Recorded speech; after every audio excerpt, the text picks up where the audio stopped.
because this is actually pretty fucking important, and I really did want this to be in the podcast. Okay. So, exactly what happened with your podcast?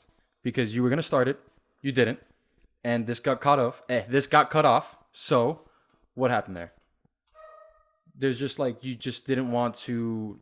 I I just mean, didn't have you were time. just you were gonna be busy. You were gonna Yeah, be I busy. just didn't have time, and then I think I kind of fell out of love with the whole learning about alcohol. Really? Yeah, like I What? fell in love with it. Like I this was a hot, like that was a thing that I never knew I had love for. I was like, I'm like 22 years old. I'm about to work in a liquor store. Like Fire. I'm just gonna get drunk. Like Yeah. that was me and stuff. And then I fell in love with it. Like I fell in love with learning about how it's made, where it's made, the differences between each wine, bourbon, whiskey, spirits in general, beer. And I started meeting like winemakers, brewers, distillers, and it was dope. Like I was like really into it, like full head on. I got my WSET certified, which is like a wine professional test. Yeah, you were teaching classes, weren't Yeah, you? I was teaching classes at my job and on the side too, and then it was just like I was like guys would say balls deep into this. Mm-hmm. And I went back to like my actual first love little by little, which was always giving back. Like And charity you've work. known that. Yeah, charity Like work. since high school, that's what I did. Crazy. And and like I had my own charity for a while, and then I left to Colorado, and whatever happened. But then, like I just started dipping back into it little by little, and then it just caught me my full attention again, and I just picked it up, made a promise to myself that this is what I'm going to dedicate myself to, really. And then I just started slowly letting go of Like alcohol and stuff as a whole. and posting about it. What got you back into it? Like, did you just one day like, oh, I'm gonna do what I used to do, or like, what is it that like got you back into it? So I saw a post about it on Instagram, like the charity that I used to work with. Mm-hmm. I saw a post. I helped them out a couple years ago, and then What's the charity that you used to work with? well, I'm work with. Now I'm a part of the board Mm-hmm. of. It's called the Choose Love Foundation. Okay. I guess we'll get into that later. Okay. Cool. Cool. And then I started going back, like because they just needed volunteers, and I was like, you know what? Let me just go and test the waters. I haven't been there for a while. And it turns out one of my friends needed community service hours, so I was like, I'll go with you every Tuesday, starting every Tuesday with you, and just here I am 4 months later. That's awesome though. And on the board with them, And what is it that you like? So what is it that you guys do? Just every Tuesday. What is it that you like? Give me like a just a rundown of what you guys do. Yeah, every Tuesday for. Yeah. So because pre-COVID, we actually served the food directly to them. Okay. After COVID, now we pack them before we actually go out and give the food. So we meet up at a warehouse where we have a truck parked, and I'm talking about like a van, like you can go inside and it has like storage, and it's a full blown van. And we have like the coolers there. We have clothing, shoes, all the donations. Everything's donation, and everything is volunteer driven as well. So, and then my founder, Miss Gabby, she is the one that cooks every Monday or Sunday, Monday to prepare for Tuesday. And sometimes we have donations. But we get to the warehouse at 6. By the time we get to the warehouse, we are just starting to prep the food. We bring in the donations that we received throughout the week. Because at the end of the night, we like tally up of what we're missing. So then we'll finish roughly around 7:15 on a good day. Like if we did it fast enough, and if we had enough volunteers to come to the warehouse to serve all these containers, like to fill up the containers. And mind you, we make about we're averaging about 125 hot meals. Okay. Every Tuesday. Damn. Sometimes we get more because we've had donations, or we made over food, or sometimes we have less, like maybe 100. But we always try to make sure that we leave the warehouse with 90 meals. Okay. Just to know that at the first stop we covered everybody, really. How many people usually get to the stops? Like how many stops do you have, and how many people usually on average? We have 2 stops. One of them is on 14th Street, in front of the Adrian Arts Center. I know. Yeah. Okay. And then where there's like a fitness gym next to it, a CrossFit gym next to it. Like right next to it, literally. Okay. The empty lot that's right next to it. That's where we stop. And we're there every Tuesday at 8 o'clock at night. And then that's where we serve the food. And we have the other side of the truck is what we call la tiendecita, the little shop. Okay, yeah. Because after they're done eating, they make a line to la tiendecita, and they're able to ask for 4 items. Okay. So the reason it's limited to 4 is because obviously everything's donations. Like, I don't have enough of everything to give them 10,000 items, you know? Yeah. So they're allowed to ask for 4 things, like shirts, socks, shoes, stuff like that. And I'm sure it's like basic necessities too. Like people, like things that people take for granted, like every day, like toothpaste, Socks, toothbrush, dude. socks, things like that. Like Socks. I'm sure it's like things that like you go, like you see them taking it, you see them getting those things, and it's like, damn, like fuck, like imagine if you didn't have toothpaste for a whole day or like a couple of days even, like rather. That's insane. That's pretty good though. That's nice. I mean, it's obviously great to see that you're doing something with the community, of course, and like just helping people out, because I mean, I feel like a lot of the people that are just like unfortunate, I feel like a lot of them have a sense of I'm being looked at, and like not in a good way. You know what I mean? Because I mean, I feel like everybody at one point has been there, like looking at a homeless person or like somebody that might be just walking the street and they don't even know that they're homeless. So like, I feel like a lot of times it's nice to see people at least thinking of those guys that aren't often thought of. You know what I mean? And I mean, what would you say is probably like, I don't know, the biggest Cause? Yeah, what would you say is like one of the biggest causes that people might not expect? Like people, like I'm sure everybody's like, oh yeah, they're gonna do drugs or something like that. You know, that's like the most. That's the number one like judge call like that people have. We ran a survey. It's still up on my page of a survey that we asked the community to fill out because we wanted to know what people thought. That was the number one. But the number one, statistically speaking, is just the cost of living is very high, and it doesn't equate to low-income families. You know, it's not affordable. There's no affordable housing at all. You know, you look back at it 30 years ago, and the budget for that department, it was like, I want to say like billions of dollars, and what it is now, I think we're down to like maybe it's $10 billion, and that's it. That's all the department gets, because that's one of the departments that gets cut in each budget cut that there is. It's just local affordable housing. And then you also live in a city where tourism is high velocity at all times. Doesn't matter. We don't have a season. It's just constant, like, yo, you come whenever you want. It's a vacation regardless. Yeah, cost of living is always going to be high everywhere, even in Kendall, like the stupidest thing. You know, so you can't afford housing here. That's crazy. That's ridiculous too. Yeah. And I mean, because it's just, especially here in Miami, that's the whole drugs thing. Like, it's the biggest call. Like, oh yeah, like what? I'm gonna give this guy $1 and like he's gonna go use it on something. Like, that's like the biggest judge call. Yeah, I can see that. But but there is drugs involved. I think it's my Jessica, my friend, she really said it very well. It's a lot easier if you just became homeless. It's a lot easier for you to get out of homelessness. Right? Because you were just in and out. You have a step further out the door. But it's harder to get someone who's been experiencing homelessness for about, let's say, an average of 2 to 7 years. It's harder to get them out because that's it. They're just so in the hole. Exactly. You know, and a lot of the times they become socially deprived that it can cause them to be, you know, going in the way of mental illness, drug abuse, because we also do live in Miami where the drug scene is very big and it's really easy to get drugs here.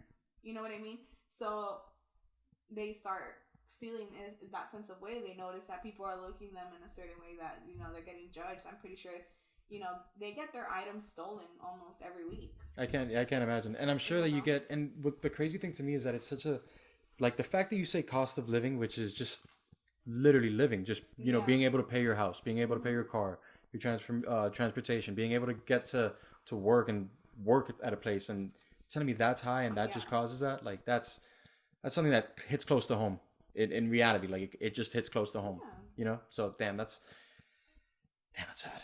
That's unfortunate as fuck. It's really sad. Where do you go to get involved is, I guess, the next question. Where would, like, if I'm just a random person and I see the cause, where do I go to get involved? You can check us out on Instagram, Choose Love Foundation. You can go to our website, chooselovefoundation.com, and you can just show up at 14th Street, 8 o'clock every Tuesday, rain or shine. 8 o'clock p.m.? Yep. And how has COVID like affected you? Aside from the meals and stuff like that, but like how has COVID affected, I mean, people being able to get to you, all that? It's definitely caused a lot less people to volunteer. Mm-hmm. Understandable. We're not forcing you to come out. But it's... So I was there after COVID, but Gabby always tells me pre-COVID, you know, you were able to hug them. You were able to shake their hands or, you know, like... love them. Be able to like love them basically, and now you just can't. You have to be 6 feet apart. But they're very well educated. They know themselves, and we hand them out masks every Tuesday. You know, before they eat, we wash their hands with soap, so that way when they're eating, they're not eating with dirty hands. You know, we have a doctor who comes out and checks their temperatures, you know, ask them if they're okay, if they have any medical questions. You guys don't give out like COVID tests and stuff, or like the doctors do? No, but we do temperature check them and, you know, ask them if you do your best. Okay, you know, we do the most that we can, you know, because we don't have a space where they can come in and test for, you know, I'm pretty sure they can go and get themselves. It's free, you know, COVID testing is free, so if they wanted to do so, they could go ahead and do it. But people respect it. They respect it.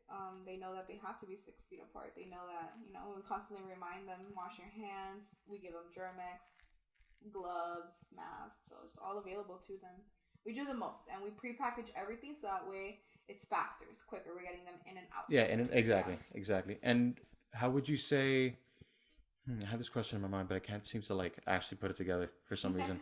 I'm dumb. Yeah, no, like a little transformer. And I had questions too. I had questions lined up, but a lot of them were like, a lot of it was this, a lot of it was charity work, a lot of it like was the alcohol and stuff like that in the classes that you were doing. Would you ever see yourself getting back into like doing alcohol though? Like just like, I think given, and I'm asking this, I guess like maybe given off of that conversation, like I guess I'm sure you've seen a lot of people like who are alcoholics, like who become homeless and stuff like that in the unfortunate event. But like knowing what you know now. Like, would you get back into it? I would. I think I would do it more in the part of teaching. Because I love teaching. Okay. Whether it's teaching about alcohol or anything else, like, I just love being able to teach someone. And that they take what I say and, like, apply it. Or apply it to their own life, yeah. Exactly. So, but I do see myself, like, to continue teaching about alcohol. I loved it. And honestly, and I love making people drink better. Yeah, like, exactly. That was my thing. Like, what would you say? Damn, I was just trying to make my friends drink better. Yeah, exactly. Yeah, that's really it. If you see your friend drinking a Corona, you're like, "Fuck that guy." Yeah, I'm like, what the fuck are you doing, really dude? From Mexico, but what the fuck are you doing, dude? For real. Like, and like, what would you say? Like, working in Total Wine, right? Kind of. Should I put that on the podcast? No, whatever.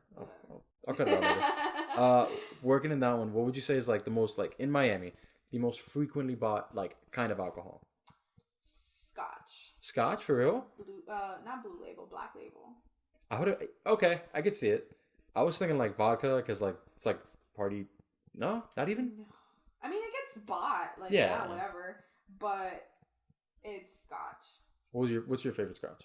My favorite Scotch. Okay, if we're talking about blended, I really don't have one actually for blended. I would say Duncan Taylor, 12-year, and then if I'm talking about like single malt.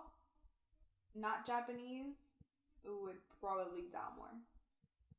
So wait, if I can remember this correctly, blended is when they use the same barrels, right? If I'm not mistaken. So like, I'm talking out of my ass here. No, so blended means that they're using different whiskeys. What do you mean? Oh, like so it's just like different years of whiskey, like different whiskeys. Like it could be sourced from anywhere, just different juices. So wait, how does that create like a black, like, all right, so like how would black label be just black label? I don't get it. I'm dumb here. Like you're using different, like, okay, so single malt is you're using one malt. Okay. Blended, so you're using different. Is like, I'm guessing there's definitely a difference in taste, or is it just yeah. So like the black, I don't know if you ever had black label, like it hits you like a truck. It's like really strong. Yeah, it's pretty strong. It's like the shittiest thing in the world.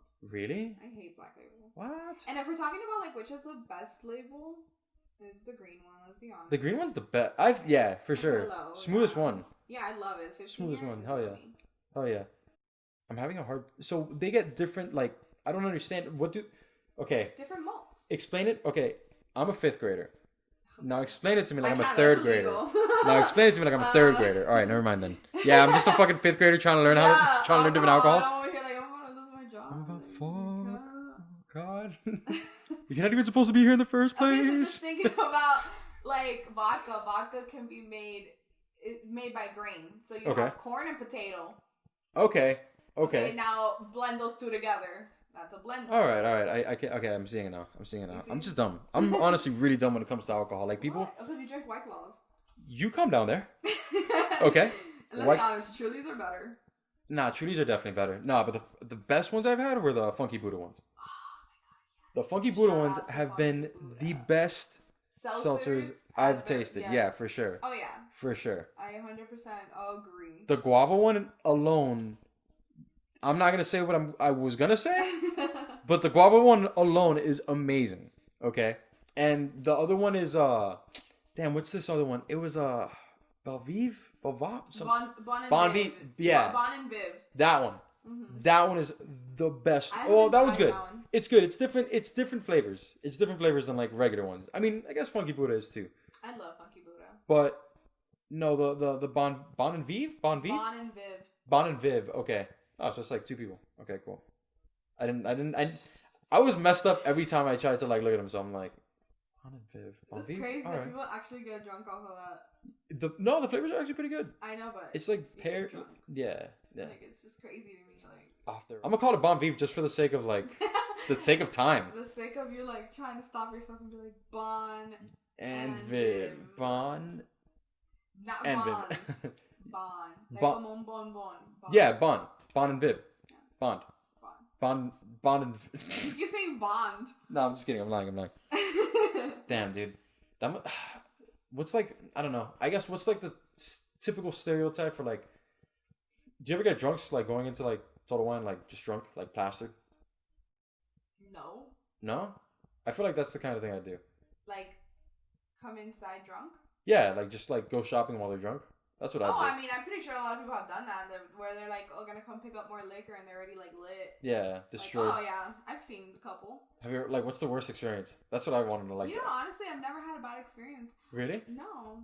What's the worst experience working there that you've gotten? Oh, can I curse? Yeah, of course Oh. Of course you fucking curse. Oh, and I have to like reject an ID because they don't have it, so I get called like a dumb bitch all the time.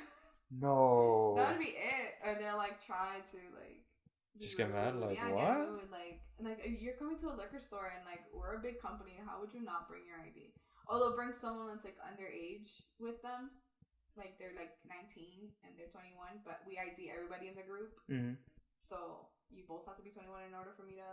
Yeah. For you to even get in the store, no? Literally, we have a sign outside for people don't fucking read that shit. So it's like constant. Like, but I'm the one paying for it. Why do I have to? Like, why does he have to show ID or she have to show ID? I'm like, because you just can't be in here. Really? Just can't. Yeah. So I mean that's it. But other than that, like Total Wine is a great freaking company. Atmosphere is like awesome. Oh yeah, my customers are the most amazing people. You get regulars? Like a lot of regulars? Oh, yeah. That's dope. Yeah, like that's pretty cool. They're amazing, and even if they're not regulars, like you're coming to a liquor store, like you're gonna have fun regardless. Do you guys get like bulk buyers? Yeah, but we're not allowed to sell to them. What do you mean? We don't sell to like restaurants and.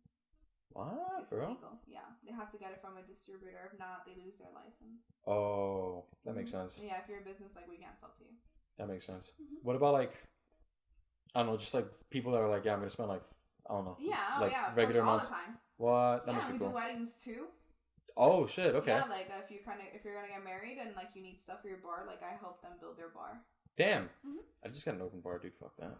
Yeah. Well, I mean, I guess people. Yeah, like, but you need to know like how much you need and stuff like that. So we do that. We do parties. Like we'll sell it to parties and stuff like that. You guys have that little cigar shop like all the way at the end. I'm like, oh yeah, the humidor. That's my little place, bro. That's my little place. Yeah, I think it's a really cool, like a neat thing for us to have as a company. Yeah, I'm doing this thing. The whole like I took it from like Joe Rogan's like Sober October, but I call it Remember November because I just don't drink for the month of November, which kind of sucks because like like Thanksgiving. I know, I was about to like Thanksgiving. Like I want to get plastered on Thanksgiving. My sister's so sucks for my sister, and I'll put this on the podcast, whatever. On November 6th, she was supposed to get married, and then COVID happened, and then they had to cancel. So I was gonna be like blackout drunk November 6th. I'm not gonna lie, but yeah, that whole thing happened. How have you guys been with COVID? Chilling. Hasn't changed anything. Hasn't changed a single thing. That's dope, though. We're still working That's chilling. and doing absolutely nothing. So not like we did anything. Is it like? But is it like dead? Like or? At work? Yeah. Oh no, business is booming. For real? Oh, People yeah. just want to get plastered. Yeah, like we've made so much money. The election, I think I saw. I don't know if what I saw was real. The election, I guess they said that there was like a 70% spike in liquor stores. I don't doubt it. Legit, like I got it too because I'm like, hell yeah! Like if there's anything I want to do while watching these two people debate, it's just be plastered. How this is actually an interesting question for me because this is one that holds dear to my heart. Okay, and I guess this is coming from like the dude in me. But what I want to know is how much alcohol comes out of your store Super Bowl week? Holy shit. I can definitely tell you beer though. Yeah, for sure. Oh my god, beer thrives. For sure. And yellowtail. Wine? Yeah. Damn, why? Little kangaroo. Yeah. Because it's sponsored by the Super Bowl. Like they sponsor the Super Bowl. No way. Mm-hmm. I think it's something there, but I know they always have a promotion when the Super Bowl is around. Because they're like the wine of the Super Bowl or something like that. Yeah, and then we had a really cool thing. Avion 44 was actually the tequila of the Super Bowl. I remember that. Mm-hmm. I remember commercials of that. Yeah, so it was cool that we were receiving the product, and on the box itself, like it was engraved like Super Bowl tequila. That's dope. Yeah, so it was pretty cool. Like it said the Super Bowl and the number. I imagine like I don't know why. I just imagine like all the dudes going to like Total Wine and being like. The biggest week for us or the day is Father's Day. Really? Oh, yeah, I can. We sell a lot. Yeah. Oh, my dad's more than anything. I know my dad's not gonna hear this, but he's such a pussy. He just drinks Corona, bro. I hate that shit. I hate that. It's not even from Mexico. It's not even from Mexico. Unless you're drinking Corona Familiar. Oh, really? Yeah. That's what that is? Mm-hmm. What about Modelo? Modelo's... No, where's Modelo from? Modelo's Mexican, right? Yeah, I think so. I think it's authentically from Mexico, or if not, Modelo Negra is. Okay. But I know Corona Extra and Coronitas are not from Mexico. That's all he drinks. That's all that dude drinks. It pisses me off. It pisses me off. Water beer. That honestly, I'm kind of happy though, because like I said, the whole November thing, and he's like, "You want a beer?" I'm like, "Fuck no!" Like I'm good. I would rather drink Modelo over Corona. Oh, 1000%. Because I actually enjoy Modelo. Modelo's enjoyable. It's filling for sure. Like, but every beer is. Nah, but I mean, I'm lying. That's probably one of the least like filling beers. Because I've had like 20 of them, but the next day I'll feel like, ugh. But nah. Well, all right, Funky Buddha. Where do you rank? I don't think I've drank enough Funky Buddha to really appreciate them. The one that has my heart is Cigar City. Cigar City. Winwood? Tampa. Oh no, I'm thinking Concrete Beach. Sorry. You know they closed down? No.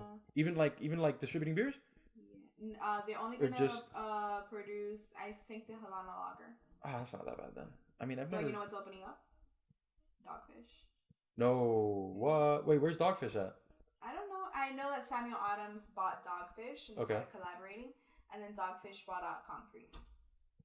Damn. I actually heard that, if I'm not mistaken, I think Bud Light bought out Winwood Brewery. Yeah, Bud Light buys out all of them. Or I think it's Heineken, actually. Yeah? Yeah. I'm not sure. As long as there's something in La Rubia, bro. La Rubia's chef's kiss. Which one? La Rubia? Oh, yeah. Winwood? Yeah. That's chef's kiss. That's amazing. You like, that's your Hell yeah. favorite? That's like there's a gas station on 88th and 152nd, and that's all. No, it's 157. I'm sorry. I'm an idiot. They sell like a lot of craft beers. I've more recently, I tried Beat Culture. Okay. Never tried it before, but like the one I had was pretty damn good. Have you been to their brewery? No, it's local. It's literally attached to like a motel. It's right off the ramp of the airport. Right off the ramp of the airport. Oh, I know exactly where it is. Mm-hmm. Damn, I work right there. Yeah, they're like attached to like a motel, hotel type of thing. And I think I only went once, and they have a bunch of like fruit beers. like What? mango, Okay. pineapple. I think I did see something like that. Yeah. Wait. No. I What? didn't appreciate their beer. No. No, wasn't a fan. What about Biscayne Bay? It's like right off the Palmetto on 25th. And I've been there too. I like their Miami Marlin one.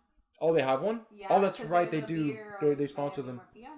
I think oh, you know what? Yeah, you're absolutely right. I remember going to a game and they have like one little pub that's just all their beers. Yeah. And like a couple of others. So I like theirs. I know Keith is like really into their porter. Mm-hmm. But they're the only ones yet that haven't sold out to a big company. Fire. So it's pretty cool. Wait, what about Jay Wakefield? You know, I love them because the Star Force Wars is with them. Yeah, Star Wars thing. No, I'm not gonna lie. I really like Hops for Teacher. Hops for Teacher's It's good. fucking great. Yeah. I think it's beautiful. I think it's such a beautiful craft beer, honestly. And then I tried El Jefe. You don't like it? And I was okay. Like it was for me, Hops for Teacher just screams out everything. Yeah. I wanted a beer, like in a hoppy beer. I'm like, yes, like you're doing it so right. But that's it. Have you gone to Strange Beast? Strange. I went once. Mm-hmm. It's the same. It's the same owners as Lincoln's Beer, but yeah, and I can't remember if they have their own. No, they don't have their own beer. I know they share beers with like each other, but I don't think they have like any exclusive beers for them. But no, Strange Beast is pretty good. I just heard this. I went. I don't remember what I drank. Mm-hmm. I remember not liking it. What? Okay. Yeah, but I was told the pizza was great. Oh, the pizza's good. So, but I didn't eat there. I just don't remember. I just went for like, I guess like an hour or so, and then we were out. But that was it. So I don't really have a review on them. I love MIA. Oh, MIA is good. Yeah. Ooh, you know what's better? In my opinion, Shipping Animals. Oh, so I went to MIA. Okay. I went for my birthday, not this year, the last year. I went on a like brewery hop. Okay. Right. And I started off in MIA, and I tried the best sour to this date that I've ever had, which is called Tarzan. You're like, okay. It was freaking phenomenal. Mm-hmm. And then I went to Tripping Animals, and they're the only place with a cup that had a snail on it. So that's all I remember from them, because I appreciate their craft and what they're doing, and you know, making all these outstanding beers. Like, you know, they're balls to the walls with it, and they're trying to be super different, and I think they are, and I think that's great. But like, if I kind of am the stickler for like my original beer, like, you know, I get how you. it's meant to be made, how I like, you know, the traditional authentic beers, you know, if it's a hoppy beer, it's gonna have hoppy, really, really big hops. You know, if it's Kolsch, it'll be Kolsch, and then like porter, you know. So I guess I haven't been taught so much about other types of beers that I didn't appreciate their craft. I gotta say, Tripping Animals definitely, for me, Tripping Animals has probably the best sour. It's called Most Skittles. Oh yeah, with the mosquito in the front. Yeah. And every time after I first tried it, they never have it, and it always pisses me off, honestly. Yeah, because it was a special release, right? It was like a special release. And like sometimes very little. I think they have one day of the year where they do sour beer day, and they'll bring it out. And every time it happens, I miss out on it. Every time. But it's so good. It's so good. And I mean, Jay Wakefield has a couple good sours too. I haven't been back in a while. I haven't been back since COVID. The one that I recently went to was Cigar City, because I did a road trip to Tampa. Okay. Gorgeous. Mm-hmm. If you're ever in Tampa, you have to hit Cigar City. Like, it's beautiful. And they just redid their whole entire brewery. They expanded it. Yeah, so it's really, really nice. And they have just great beers. They actually released one called the Cuban Espresso. What? I'm guessing it's like a stout? No, it's actually a brown ale. It's very light. What? Yeah, okay. So, like, I highly, especially you that you like coffee. Fucking love coffee. I'm telling you. It's culture and coffee. I'm telling you, it's really good shit. You spent time in Denver. Did you ever hit up any of the breweries there? You know, I was in 21 in Denver. I turned 21 in Denver. Okay. And I didn't hit up any brewery except Blue Moon. Yeah? How was Blue Moon's brewery? Oh my god, it was great. The time I went, I didn't go. Oh my god, it was phenomenal. I mean, I was 21 in Colorado, like, living my best life. You know, I got super faded. Dude. But I will mention the best beer I tried in Colorado was called Bubblegum Princess. Okay. And I can't find it anywhere. How was it though? Oh my god, it was like strawberry fruity, like almost like a sour. And it was just phenomenal, and that's all I ever ordered for the rest of my time in Colorado. I'm like, do you guys have purple gum Prince stuff? They'd be like, oh yeah, and I'm like, how do you know about that? I'm like, I don't know. I went to a couple different breweries. I can't even remember the names of them now, honestly. I wonder why, but being in Denver, but whatever. Not gonna. I think it's been a great show. I want to thank you for being on. If you want to plug anything in, huh? Thank you. Oh yeah, we have a fundraiser this Saturday. Fundraiser? I don't know if it's gonna go up this week. This podcast. Yeah, no, I'm trying to put it up by today or tomorrow. Okay, so we have a fundraiser this Saturday at Braddock. So if you're a fellow Bulldog, the old stomping grounds. You know, if you're an alumni, it would be appreciative if you guys do come out and show out for Choose Love. We're collecting donation items, anything that you don't need that we need. And if you have kids by now that need school hours or future volunteer experience, you can also stop by. It's from 1 to 5 on Saturday at Braddock. Thank you so much for being on. Thank you for having me, as always. Peace out, everybody.